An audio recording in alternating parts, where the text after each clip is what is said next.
They have work right now, but I've been doing a lot of ice fishing. Okay. How's that going? Good. I haven't caught anything big, surprisingly. Usually I pull at least a 5 pounder out of the ice, but I've been trying new places all around Central Mass, and it's not good. I've had some ups and downs. I've done 3 tournaments, and I've had one fish in all three of those tournaments. So no luck there, unfortunately. Oh yeah, you're doing ice tournaments, huh? Yeah, yeah, I do. Who's putting those on? Like who's So mostly rod and gun clubs. So I've done the Templeton Rod and Gun Club tournament. I've done, and that was sponsored by Crackadon Bait. Shout out to them. Mm. I've done, what else did I do? I'm doing the Hubbardston Rod and Gun Club this week. That's also, I believe, sponsored by Crackadon Bait. And then there's Which also, lake is that? What lake is that on? I think that's Sawyer or Bent Lake or Bent Pond in Hubbardston. The Templeton one was Partridge Pond, or Partridgeville Pond. Never fished that either. Yeah, so just ice fishing tournaments. I'm really looking forward to the spring though. That's where the good things happens. So where Um, I live in Winchington, which is like close to New Hampshire, it's about 15, 18 inches of clear black ice. Yeah, so there's plenty of ice. I personally don't like going on anything lower than like 6 or 7 inches. Of clear black ice. I see people go on like 4 or 5, and I'm like, there could be a weak spot 20 feet in front of you, and mm, falling into cold water is not something I wanna do. yeah, forget about it. There's zero chance I'm getting on the ice to ice fish. I don't care if it's 4 feet deep under me. Yep, I don't feel comfortable doing it. And then you see these big places up north and they got ice sheds they built on and there's like fires yep. and there's cars driving everywhere. And like those people are legitimately nuts. I feel Yeah, I you'll would never catch never me on put the ice, but no, I would never put a vehicle on the ice either. I can see, like, a snowmobile or a four-wheeler, but even then, it's sketchy mm, because not all the ice freezes the same. So, like, always bring a spud for sure. bar. Always make sure you're safe. Yeah, for sure. And go with somebody too, you know? Yeah, so most of the time I'm alone because most of my friends are working, unless it's the weekend, Mm, so and I won't go alone unless there's 7, 8 inches of clear black ice. And I always have the spud bar mm. with me too. So Nice. always There be you go, safe. man. Just be That's safe. number one priority ice fishing is safety first. Like no fish is worth losing your life over. For sure. Yeah, yeah. All right, so man, just go ahead, introduce yourself. Tell us your name and how long you been kayak fishing. So my name's Winston. I grew up in the Central Mass area, and I've been kayak fishing since I was like 12 years old, but I've Mm, never done anything competitive kayak fishing until this year. But I would fish everywhere in Central Mass since I was 12 years old. I would go to Waite Pond in Leicester. That was my go-to pond. They have it up as like a big bass lake in Massachusetts. It's not anymore. They drained it and it killed the fishing habitat. But I would go there and consistently pull 20, 25 pound bags out of there, 5 fish limit, consistently. And that's what really got me hooked was catching those big bags and always chasing my PB. And I've had a mm. core select group of friends that have always been fishing and helped me grow out of just using a spin rod to getting into bait casters and just really getting to know lakes. And that's what got me into like really wanting to go competitive because of like I've always had that drive, the competitive spirit to get out there and meet new people. And that was Mm. my favorite part was just getting to see all these good people get out and just fish and meeting Ken. Meeting Ken was awesome because I was so nervous my first tournament. I was at the Merrimack River. I got there late, and the first person I met was Ken when I was coming back to the boat ramp. We both caught in an hour early, and he just was super nice. And he seen that I messed up on a couple of my photos, but he said, "Don't worry about it. Don't stress. Like it happens. You're a newbie." He just made me feel very welcomed. I was That's what got me into just doing every single tournament after that because I didn't know what to expect. I didn't know if I was gonna bomb the first Mm. tournament. I didn't know if the people were gonna accept me for having this small kayak with nothing on it, no Mm. electronics. I'm just paddling, you know what I mean? So it was definitely nerve-wracking, but I felt very accepted after that first tournament, and it's a very good group of people. Yeah, freaking Ken, man. Stand up dude. He is. Absolute stand up dude. Yep. So did you you said you just recently got into competitive kayak fishing and you also Yes. said that you started at 12, but competitive just the last year. So Correct. did you do competitive fishing before this on boats? I did. So I fished at NEBA, New England Bass Association. My friend Mike Okay. Mercier, I'm pretty sure he's still in that group, got me into boat fishing. He owned a 21-foot Triton, and it changed my fishing game perspective dramatically because then I was able to fish big lakes. And I used to just be a fish to bank fisherman, like fish close to shore. I didn't really know about like underwater points and rafts and all that. So when I started fishing as a non-boater, it was a completely different perspective for me. Learning how to fish deep water, learning how to throw new lures. Like I was never a big deep dive and crankbait person or, fishing a drop shot for smallmouth. I had no clue what I was doing. I started doing the boat fishing when I was 17, and I did it for a couple years. I ended up getting, as a non-boater, I ended up getting first place for the Buffinville tournament, which is coming up Really? April 4th, which I'm excited for because I'll be in my own vessel. Yeah, I ended up coming First first to event of that. the year, bud. Yeah. Oh, I'm so excited, especially with the new kayak I got. I got a Wilderness Recon 120. I don't know if you ever heard of that or not, but I I'm got that. familiar with the wilderness. Yeah, I didn't see anybody else who had a Wilderness, so I was kind of like iffy about getting it. But I met this guy Nate who does like national tournaments, and he fishes out of a Wilderness, and he says he loves it. And so I pulled the trigger and I got it, and it came with a Newport on the back, 55-pound thrust trolling motor, and I got two screens up front, two Garmin screens. I think they're UHDs, 9 inches, 9-inch screens. So a lot to learn. This year is mainly going to be about learning for me. I'm not going out there trying. Of course, I'm going out to try to win every tournament, but I'm really trying to learn the ins and outs of fishing with live scope and learning how to map out a lake and learning how to just slow down my fishing and really get to pinpoint those roaming fish in like 20, 25 feet of water. Like, for example, the Mashpee Wake By tournament, I felt so disconnected from that tournament because I had no electronics or anything, but I had to try to 90. figure out how to, yeah, it's super deep. The one thing that I would suggest all beginner kayak fishermen to do, especially if they're trying to do competitive, is buy the FishBrain Pro app. And what that allows you to do is it gives you a Garmin contour of the whole lake. And if you zoom in, there's a blue icon that puts you exactly where you are on the lake. It GPSes you there.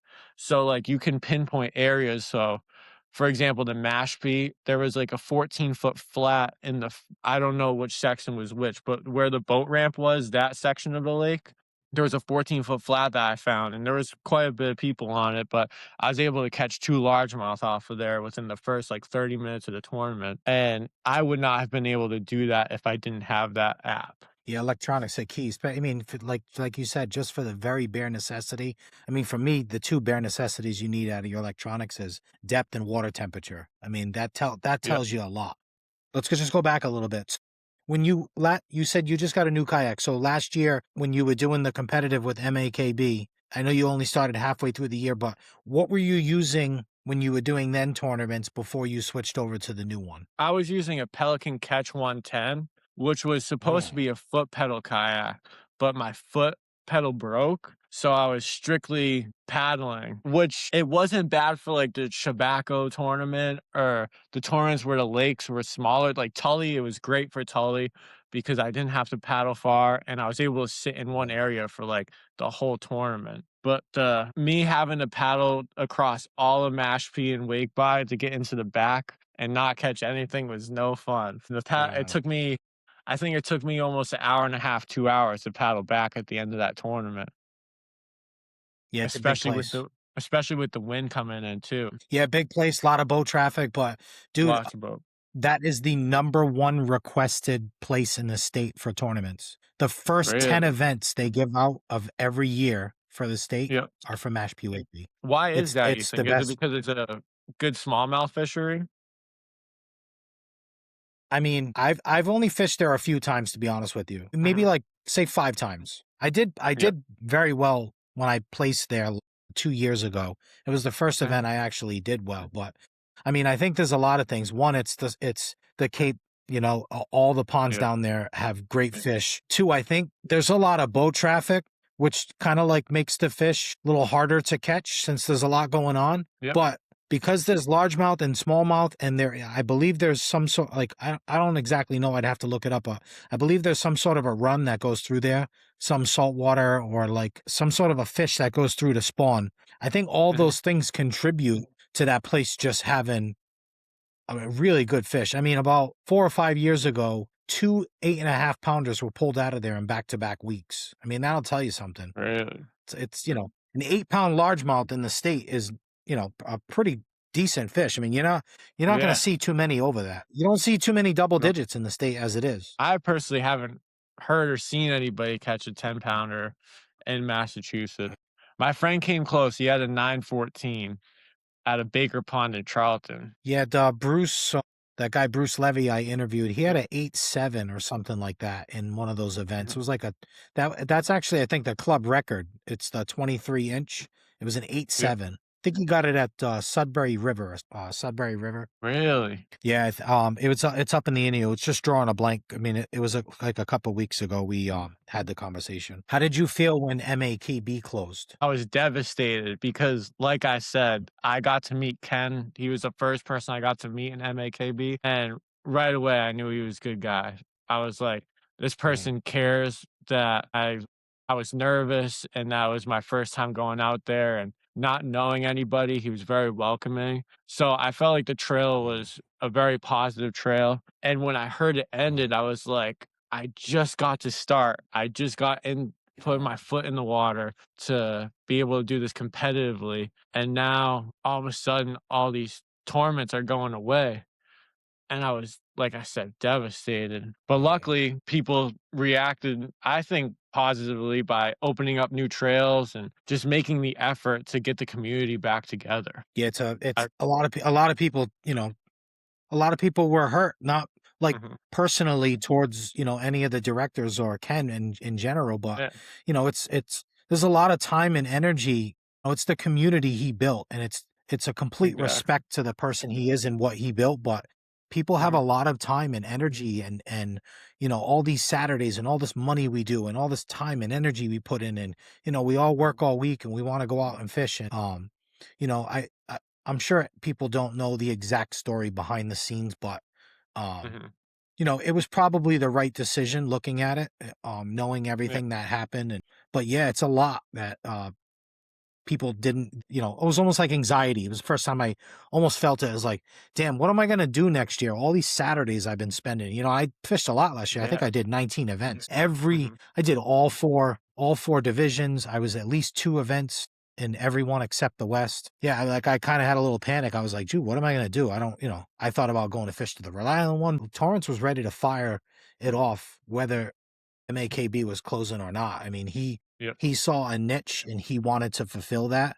But then, yeah, I mean, shout out to Ari and Gerard and Jim Silver and with Seaback's Commonwealth Bass Anglers Kayak Society. I think that they're just picking that torch right up. Same exact point system as MAKB, same exact everything. You kind of miss the MAKB format, but you almost feel like it's still there. yeah, exactly. And we're using fishing chaos, and it seems like the point system, the money, the entry to get in, it's all the same. And I feel like a lot Mm. of the same kayakers are gonna be back, so that family will still be put together, Yeah, which will just be nice. yeah, I'm sure you'll get to meet the directors of them, but all Mhm. stand-up dudes. There's maybe 5 or 6, but all great dudes, like we couldn't be in better hands. Ben's Tackle Shack, and I'm part of MABASS. There's a lot out there So, how do you feel about there being a Bass Nation in Massachusetts? for like MABASS, Yeah. Mass Yeah, Bass. like the I mean, I love Mass it. Bass. Why not? Yeah. I I love just it. feel like the I mean, there's stakes something. I feel like the stakes are gonna be higher because it's a $100 entry fee, Mm. and it's also throughout Massachusetts, but it's not it's just one division, which I like too. Well, I am on the committee. We do have plans for, making a Western and an Eastern. Mhm. We kinda, like, got into the game a little bit late, so, we were probably, like, 3 weeks late pulling the permits. So, Yeah. I think we have a good lineup so far, but, yeah, you hit it right on the noggin. It feels like there's a little bit more at stake with that. You know, um, you gotta earn the championship, which that would feel good if you even get there. But then Mhm. top three, if you're in the group in the top three and you qualify, you get your entry fee. You qualify for the national championship in October, and then Mass Bass will pay your entry fee for the national trail for finishing in the top three. So I mean that's another good incentive. That's 265, $75 right there that you don't have to pay. Yep. But yeah, just the Yeah, experience. I love it. I love there's an MABISS. I love that Torrance has no forward facing. I love that Ari's is just like MAKB. Dude, it's an implosion, and we have more than enough tournaments to fish. yeah, with Ben's Tackle Shack also having a trail too, I mean, I feel like every Saturday is gonna be taken up at this point. Yeah, Ben's has two, by the way. Ben's Tackle Shack has two. They branched off. Yep. Their other one is the non-competitive one. It's called Mhm. Central Mass Kayak Anglers. They have six Yep. events. There is going to be a championship and a point system, but I think it's $30 to enter, and then it's like 110% payout because they put an entry fee in for a ghost kayak. But it's the top three Huh. get paid out. I guess you could fish a John boat. There's no forward facing sonar. It's meant to be like a family event. They want to like bring new people into it. I will do some reporting on it, but it's not really the competitive side of what I want to focus on. Hey, they're bringing Mhm. light to the sport, so I will Nice. definitely talk about their events. But I love it. I Mhm. love it. How do you feel? I'm excited. I'm just super excited, no matter what trail, because I haven't met Mm, one person where I haven't been like, this isn't a good person, or you know, I everybody's super positive, and mm, even in just talking to people at the boat ramp, like I don't know many people personally. I know you, Jim, and Ken really mm, were the most people I talked to, and I just felt like at home, and I didn't have to really get to know you guys. It was just like we were friends right away. It just was very mm. positive. Yeah, So great community. and Jacob Stem, the first time I met him, I Uh, did the Big Allen tournament, one of the last tournaments last year for Ben's Tackle, and I just got my new trailer and I was having trouble backing it up, and he helped me back it up, like, he helped me park it, and it was great to know that people weren't, like, mad mm, or upset that it was taking me a while to do something. They were like they just came over and helped. It wasn't, you know what I mean? mm. So that was awesome too. Jake Stem, the problem from Pennsylvania. Yep. That is his official nickname in in the tournament group. The problem from Pennsylvania. Dude, honestly, his first event was last year. It was the first event of the year I was at there, and Yep. I didn't know who he was, but I knew he was new to the group. I didn't know anything about him before. I knew he was hanging with the good people though, like the Mike Morricones, and I think Nate was over there. There was a couple hammers that he was chatting with, and then Mhm. he freaking goes out and places in the first three events. I knew it right away. I texted him. I was like, dude, you're gonna be a problem in the state, and he's like laughing, but it's all love. It's like that's the Yeah. competition. I love that.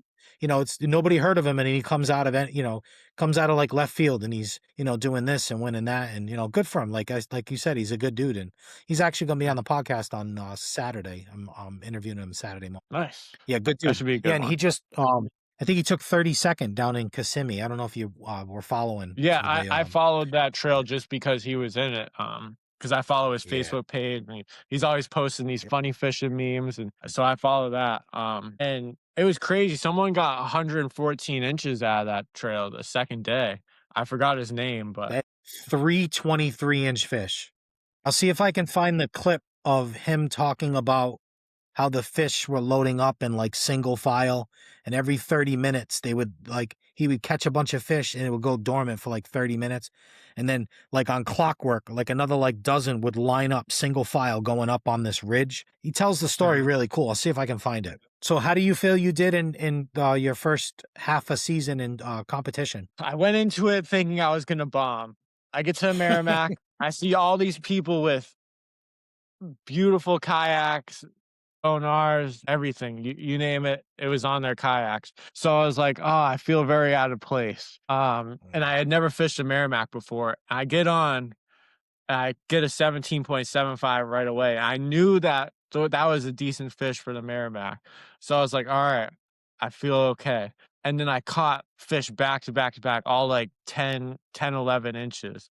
and I filled up my limit quick, and I was in first until like 11:30, and I was like, "Wow, I did not expect this whatsoever." I ended up getting in like 16th. I didn't catch anything after like 11:30.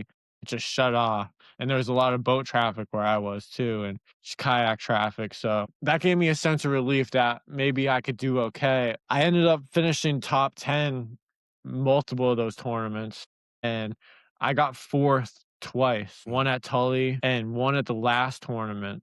So I forgot the name of it. You ended up leaving early. I wanted to catch you and say something to you, but you ended up leaving early. So, I think I had I think that was the event I had a hook in my thumb. well, no, Was I it on didn't a even know Sunday? it was the last one, the Western tournament. Yeah, I had a hook in my thumb. I didn't Yep. even know I that. got I got it loaded my kayak up, and I was Yeah, standing next to Brad, and I was like, I tried to have somebody rip it out, and because of the angle it wasn't I couldn't get a good foothold, and nobody really wanted to do anything, so I was like, "Dude, I'm just gonna head home," and I'm like, I'll take it all out at home, like, I'll be able to, like, have the wife hold this, and I can pull that." yeah. And then I get in the car and I call her and she's like, "No, you need to go into a walk-in clinic like right now." And I drove about 10 miles and I was like, "All right, I'm gonna find something." I went in, pulled it right out. I don't even think I have a scar anymore, but I don't usually leave early. I kind of linger around. I like that after tournament. I like the before, I like the tournament, I like the after. I like hanging out and chatting. I don't care if it's late. Mhm. Yeah, I like chatting just to Yeah. see how the top performers did and, Mhm. like, what they were throwing, try to get some inside information. I feel like Todd Yeah, Brothers always is in top 3 almost every tournament I fished. I was like, absolutely. he absolute hammer. Yeah. Yeah, I think he's one of the top 10 fishermen in the state, if you ask me. yeah, he is so good. He's up there with, the Derek and the Kens and the Anthonys. And it's so weird, at the Tully tournament, I come around the first bend, I see him catch a 4.5, and, like, I knew from what I was reading, he was in, like, 30 feet of water. I was like, "Man, you gotta be kidding me." And there's a cove that comes right off that first bend. I sat in there for 4.5 hours. I caught it 18, and I filled my limit up. And me and Todd just sat next to each other the whole time, and it seemed like I don't know if he was using front facing sonar or whatever, but he was catching fish right next to me. I couldn't catch anything the last like half of the tournament. And then at the Pawtuckaway tournament, I wasn't paddling it. That place was huge, so I was just fishing the first coves off the boat ramp. And he just so happened to be in the same cove as I was. And he's picking off 17-inch smallmouth. And I can't catch anything. I only caught one fish off a dock. I ended up leaving early. I was like, I'm not doing good at all. And he fished in that spot, I guess, the whole day and came in second in those first 2 coves, and I'm just like, "What am I doing wrong?" It just shows, like, the levels of fishermen that Yeah, he is an absolute hammer. Last year, I followed the points pretty close, to see who was gonna come out on top, and yeah, actually, Todd and John Ferreira were, like, the top 2. mhm, They were, like, going into the event, if they didn't bomb and they had a good event and placed high, it was gonna be between them 2, and I mhm, think Todd ended up dropping below 10th and John dropped below 10th, and of course, Ken came through at the Ken, end and, yep, placed high enough where he got the points and leapfrogged him. yep, But yeah, Todd's always in it, man. He's a veteran of the EKF, and I don't, I know him. I'm friendly with him. He's on the MABS at BASS group, and we chat at the ramps and everything. And he was actually at the same launch as me on the Merrimack for the championship. John Ferreira was there too, and Ari Stonehill, who runs the new Seaback. So I kind of felt like I was in a good area yep. and, they all did better than me, so I was in a good area, but I guess I wasn't as good of a fisherman as them. That's how I felt every time I was fishing alongside Todd or Ken. Like, at the tobacco tournament, I didn't even see Ken the whole time, and he said he fished around the whole lake, and I didn't see him once, and he ended up Mhm. having, like, 98 inches, but unfortunately, he didn't write the code right, Yeah. ended up getting disqualified. It's just Yeah, crazy that was, because we were all beating the bank that tournament. Like, I didn't see anybody really using front-facing sonar because that mhm, lake was just weeds around the whole edge, and I've started right next to you on that island. I caught nothing off that island. I had a Kitech swim bait that I was just burning all along the weed line. I caught like 3 12-inch fish and then nothing the rest of the day. I had a lot of Mm. trouble there, but Yeah, I it think I seems did like well there. I buried myself in a bunch of, lily pads and I didn't leave. yeah. Yeah, it seems like that's where the fish were, whether you were fishing a frog or I got the insider from Ken. He said he's fishing a big Ica, like the kinda like the tube style bait, and he was fishing it upside down in the weeds. Like, I would have never thought of that. That's Ken, man, he's a hammer. So you said you don't this year's all about learning. You're not gonna have any, expectations to put on yourself for this year? I wanna be able to place top 10 every single tournament. That's, like, the Mhm, goal. Because I mhm, was close to doing that this year. I had maybe 2 or 3 tournaments where I completely bombed, but out of the 16 I did, I was in top 10 or close to top 10 almost every single one. So if I can keep myself in the top 10, that's, like, a realistic goal, and then maybe, place top 3 in one of the tournaments and go from there. It mhm. really just depends on how good I get at breaking down a lake, pre-fishing it, and putting waypoints in my GPS and finding those roaming fish on front-facing sonar and really trying to lock in on those. Do you It's typically pre-fish for a tournament? so last year I did not, but anything that's gonna be close with like within an hour driving distance, I will this year. Because I'm just gonna focus more time into doing that. Because I noticed that pre-fishing does play a big role in it. Most of the lakes I never fished, and that gave me a big disadvantage because like 60% of the fish sit on one side of the lake. So, like for example, Tully, if I didn't know that the fish were in that one cove and in that little area where you also caught that five Mm. pounder, I would have been lost the whole rest of the lake because I didn't see many people catching anything anywhere else. So it's really just Yeah, that trying was a to tough find the day. fish and yeah. The water was down It was a 7 tough feet. day. Yeah, it was. But, like, Yeah. even then, that one pocket that me, Todd, you, and a couple other fishermen were fishing, it dropped down about 25, 30 feet and then rose back up to, like, 5. So it was like a Mhm, big dip, and I learned that that was from a glacier. A glacier sat there, and the water was just draining off of it, and it created that mhm. big, like, valley. Yeah, that's a pretty lake, man. There's a lot of, like I wanna go back like, we have it on the list this year at for Mhm. MABASS, so I wanna go back just to see it in its full, like, capacity and not 7 feet down. Because with 7 feet down, a Yes. lot of stuff was exposed, man. It's like a Yep. bass heaven. I don't know if you ever fished Whitehall. Have you ever Nope. fished there? Well, Nope. they unofficially call it Dink Hall, but it's one of the most beautiful places to fish, right? Like, all in the back right-hand side, if you ever get there, it looks like you're in a Mhm. different state. There's laydowns and big, thick bushes and this and that, and I never Mhm. catch fish in there. I don't understand. There's nothing in there. You go all the way in the back, there's, like, stumps and trees, and, like, I never caught fish in there, but they're in there. I think a couple tournaments, people hit high 80s and 90s, but then everybody else is like, they fill their limit with, like, 60 inches, so they get 5 12-inch Yeah. fish, and, like, that's a good event at, Whitehall. That's I how the think it's stumps always are at been Buffinville. a Buffinville. I never fished there before. So, Buffinville, I grew up in Central Mass, like 15 minutes down the road, and I Mhm, know that pond pretty well. I got mhm. first in there as Nice. a non-boater, and there's stumps, there's a boat ramp, and then in the back, like halfway towards the back, there's trees, like dead trees in the water, and it's about 12, 14 feet deep. And I went there with my new kayak, and I was scoping the whole way. I didn't see a single fish, and I've never really caught anything off of them either. But I know the two really good spots there are if you go under the tunnel to the second half of the pond, all the way in the back, there's a weed line that comes out like 100 yards. And if you fish that weed line with a chatterbait, I usually do really good there.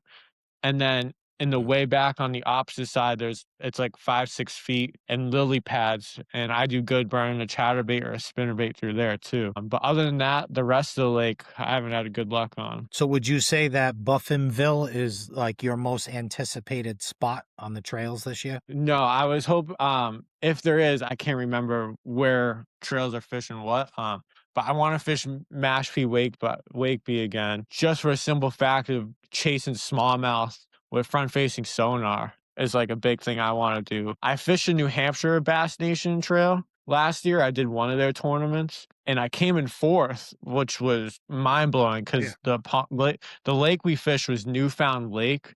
And that lake was massive, and everybody was fishing bait balls on their live scope. But I was on the very north side of the pond, fishing under floating docks and off of like drop offs. And I caught maybe 85 inches, maybe 80, 85, right around there. They were all like between like 15, 18 inches, the fish I caught, maybe 16, 18. I guess everybody was just throwing these bait balls and they were throwing little mooch minnows and spoons and all types of baits, but they weren't eating. The top guy, Michael Baptista, he's using a black, I think it was a Malibu jig, like a micro jig, and that's what got first. But I was just throwing, like I said, under docks and drop offs with a Rage Craw Texas rigged with a bullet weight, green pumpkin with red flake, and I was getting schools of smallies coming in. I would catch a smallie and like 3 or 4 would be chasing it. And I Mm. dropped a couple 18s that would have put me above Ken. But one I had on the board and it spiked my hand and it fell off. And the other one I dropped in the water. So I was so mad because I wanted to beat Ken. That was my big goal. I wasn't trying to get in first. I was just trying to beat Ken for one. Just because Mm. Ken was the only person I knew that was fishing that day. So, but couldn't make it happen. Yeah, he's always got a target, man. He's a beast. It's amazing how much work went into running the trails, and then he Yeah, actually fit them, and he kicked all of our asses all the time. It's he like did. Yeah. I said to him one day, I was like, "Oh, are you gonna fish so and so?" I text him a lot, and he goes, "Yeah." He goes, "I don't historically fish well at that place." And I went, "You took fifth there," and he goes, "Oh yeah." He goes, "Ah, fifth, whatever." And I was like, "Look how you downplay fifth." Right? Like Yeah. anybody else is like, all right, top five, right? Ken's like, I didn't get top three. Yeah, that's But the same that's, thing you with the know, that's his. tobacco tournament. He was Uh, like I texted him, I was like, "I've never fished this place." He was like, "I probably won't fish it," and then he was like, "I am fishing it, but I've never done well there." And he comes out with 98 inches or it 96 inches, crushes you. whatever he had, and I'm like, "Oh, yeah, you didn't do good the last time you were here. Like, you Yeah, don't smoked listen to him. everybody in the tournament." He says that all the time. Like, and he pulls up to a place. He goes, "Yeah, I don't usually do well in here."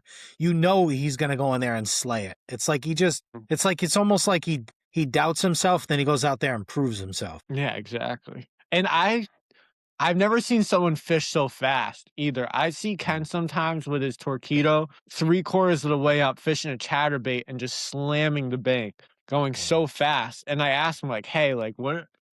I've never fished that style." And he says he catches them doing it. And I don't know. It's just a different technique because I never had a trolling motor anyway. So like I've always fished slower. And we were at Barton's Cove and I see him come around the corner off the riverside and he's catching like 12, 14-inch largemouth just going so fast. I'm like, I can't catch anything. I was like, "Well, I couldn't do well that tournament to save my life. I caught 2 fish the whole day." Yeah, it's Ken was in humbling. the same Yeah, Ken was in the same area I was throwing. He showed me what he was throwing. He's throwing like a chatterbait with like some weird like longer trailer. It was a skinny trailer, and he said that's what he killed him on. He came in fourth. And I Yeah, was he's like, a beast, man. I'm in the same area, Mm. and I just couldn't pull it off. It's crazy. It makes you fish harder, though. You know, like being around all Yeah. these like people. It's like a crash course in like bass fishing 101. You know, one Uh-huh. year competing. I feel like I learned more in the one year competing than I did the previous 5 years watching YouTube and going out with friends. Yeah, exactly. And I feel like learning these lakes, like going back, I'll have like a way better understanding of like, well, I fished for 5 hours not catching anything. And in the last 3 hours, I found 2 underwater points I did well on, I got a limit on. So like to be able to start there and be able to get a limit quick and find those bigger fish is going to be very key as well. Just because, like, not knowing a lake and not pre fishing it and having to Mm, paddle everywhere. Whereas, because by the time I paddle somewhere, people are already in the spots I want to be in, which is mm. very tough as well. Because, like, there's certain points, It even at the Mashpee Wake by the flat I got to, by the time I got there, Jim was there and like 4 other fishermen. And I was like, "Oh, I guess I'm just blindly casting." And I didn't see anybody. The weirdest part is I didn't see anybody catch anything but me in that one spot. Like, as soon as I was using a Strike King Bitsy jig with a Falcon Lake trailer, like a mini grub trailer, I mean craw trailer, and I caught 2 fish right off the bat, and Jim just left. He was like, "All right, I'm not fishing here anymore." And then I didn't see anybody catch anything over there, and it got slow for me. So then I was just fishing the bank.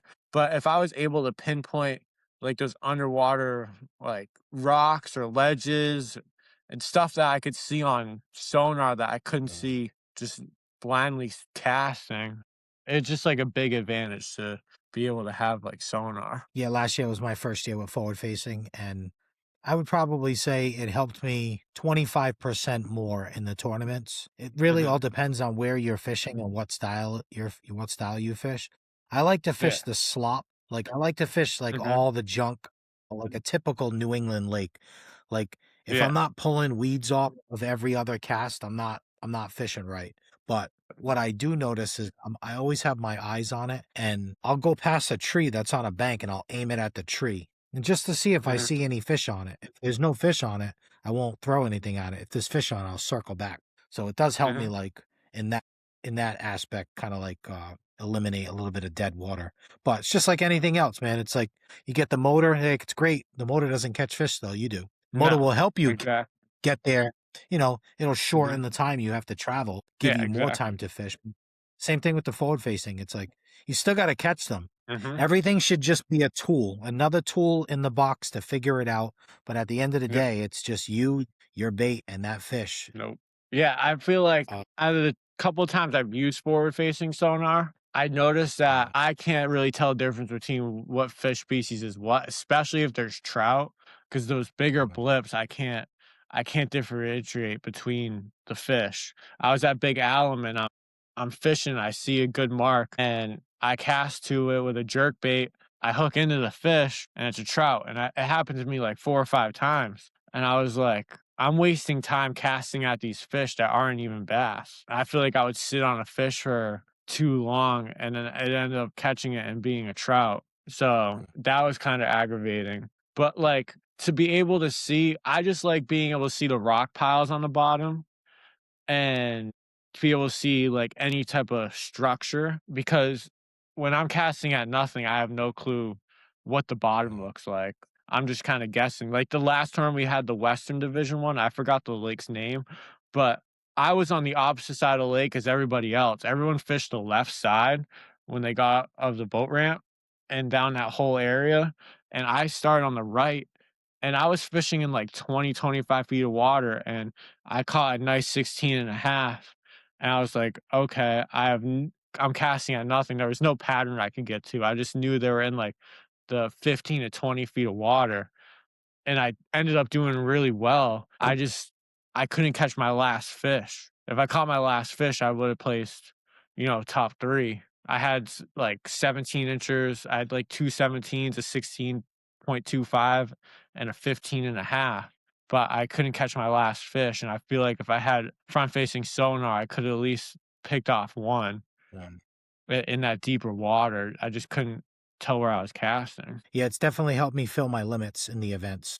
Even if I'm, Hmm. just trying to fill the limit, catch a dink 10, 12 inch, just Yep. for a little moral victory. It's Hmm. definitely helped me in a couple events, travel around, find a little school, even if they're small, fit that limit. So all the trails this year, like you basically said you're gonna fish as many as you can. Is there any one trail that you're gravitating towards? Yeah, the mass bass is definitely gonna be the one I fish every single tournament, and then I really wanna fish Torrance's trail because there's no front-facing sonar, and I'm used to doing that type of fishing, so I would like to do all those tournaments as well, and those are my top 2.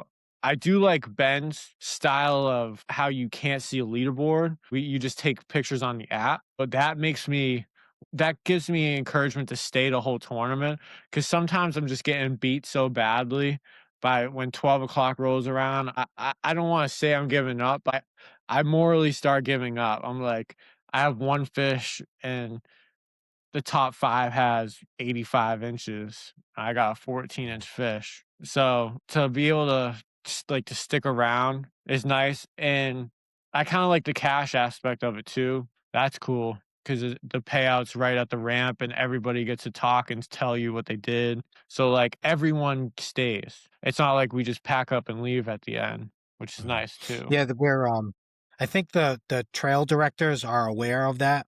Mhm, I think that people want to see that more. So I think the one thing about MAKB that I think would have kept people longer is that there was no give outs after the events. Now mhm, Torrance, 1 hour after, so if his event ends at 2, at 3 o'clock, wherever you are, they're all going to gather in one spot in it. They're all going to take pictures. They're going to hand out the awards for the first. They already have all the trophies and stuff.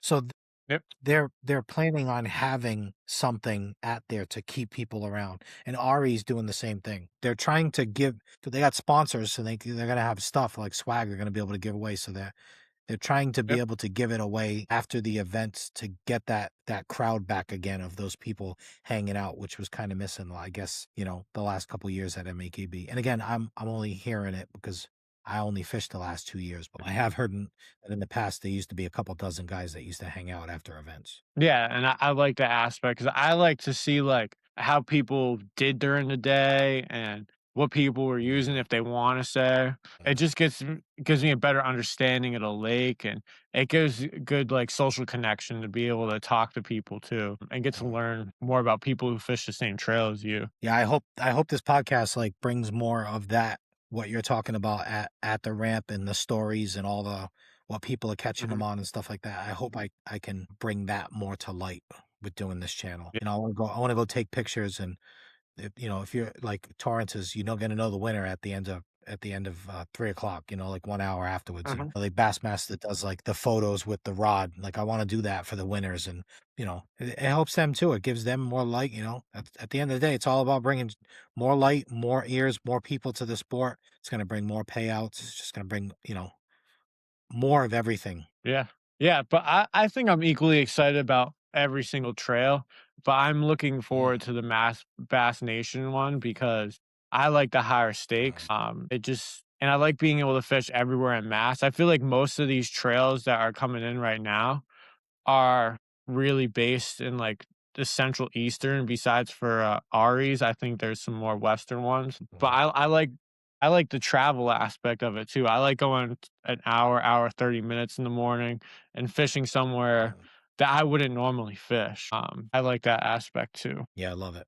I mean, that's how I met you. I made it a Mhm, point. I wanted to do at least one of every event in every division last year, and I did it. I did at least actually almost two in every one. I did 19 mhm, events last year. nice. By the way, Yeah, on the even calendar this year, yep, I have not added Ben's Tackle Shack yet, right? But I have a nice bass fishing calendar. Okay. Some days we have 3 events to choose from, but there's only 3 Saturdays from April through October that there's no event scheduled. One in April and one in September, and the third one's July 4th. So there is I mean, I think I have 37 events on my calendar, and I haven't mhm. even added Ben's Tackle Shack. I think they have 10 or 12 in there, and then the Central Mass. So there's going to be close to 50, 60 events you're going to be able to pick from throughout the year. Yeah, I think I only had 1. I made a list on my notes of every single date there's gonna be a tournament, and I think Mhm. Ben's has one the 4th and the 18th of April, and I seen they were one of the only ones that covered April this year, but other than that, everything else is booked out. So we got Ben's is Bufhamville. They're the fourth, and then Yep, they're going to be at Long Pond in Freetown. yep, Excuse me, on the that's 18th. it, on the And 18th, then yep, New Hampshire Bass also has an event on the 18th. It's at Hopkinton Lake. I believe that's in Vermont. mhm, And then in the 25th, which is the last Saturday of the month, Seabacks has actually they changed that. So it's not going to be on that event. They pushed it out because that's the first Saturday of Mass Bass. It's at John's Pond. And I did look there do not have we don't have an event scheduled in the state for Mashpee Wakeby, and I don't think there's any Cape events. I think John's is the only one. and that's Mass Bass, and Yep. that's the first month of the year. But I don't think there's any Cape events on any of the trails that I saw. So we're gonna unfortunately lose out on that this year. But yeah, Yeah, man, that's unfortunate. I hope you're standing at the winner's circle so I can bring you back on and interview you. I hope so too. Mhm. What are you looking I'm pulling forward for to you. this season? Yeah, if I'm not in the event and I see you, man, I'll be pulling for you.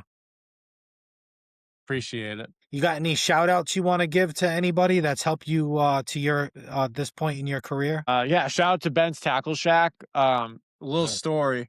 I grew up in Leicester and I grew up Mhm. with his two kids, Dan Kenny's two kids, Sam and Ben. And Dan was Mhm. my basketball coach when I was like 10 or 11 years old until I was like 14. So I knew Dan before the shop. So like Wow. he's always been a good friend of mine. And just shout out to everybody who puts on all these trails too. I really appreciate all the hard work and effort that you're putting in to make my Mhm. summer that much more fun. Yeah. Yeah, it's a thankless job, but I think what a lot of people are Mhm. realizing exactly how much work is going into it with, Yeah. MAKB not around and these other trails. And I interviewed all four directors and, they all say that they can't believe how much work it is actually is going into their trail. And Ken had four, you know. Yeah. So shout out to him, man. I can, Yep. you wish it was still around, but we have a couple torches that are ready to keep this ball rolling. Exactly. Sweet. Hey, I appreciate the sit down. Anytime you Yeah, want to no come back problem. on, anytime you want a platform and you want to push your story, you let me know, man. We'll schedule some time. You can come back on. Sweet. Thank you. Yeah. Hey, I'll probably see you at Buffinville. I don't think I'll be doing it, but I'm definitely gonna show up maybe at the opening or the ending of it. Okay. Just because like I haven't met the guys at Ben's yet, and Yep. the first event of the year, I really want to be there to kind of push this podcast a little bit more too. Sweet. But Yeah. hey, maybe we'll catch up in the month of May if we can get some lakes with no ice on it. I'll shoot you a text. Maybe we'll link up before. Sounds good. Yeah. All right, Winston. I appreciate it. We will All talk right. Sweet. soon. Sounds All good. right, bud. Thank you for having me on. Yes, sir. Anytime. All right. Bye bye.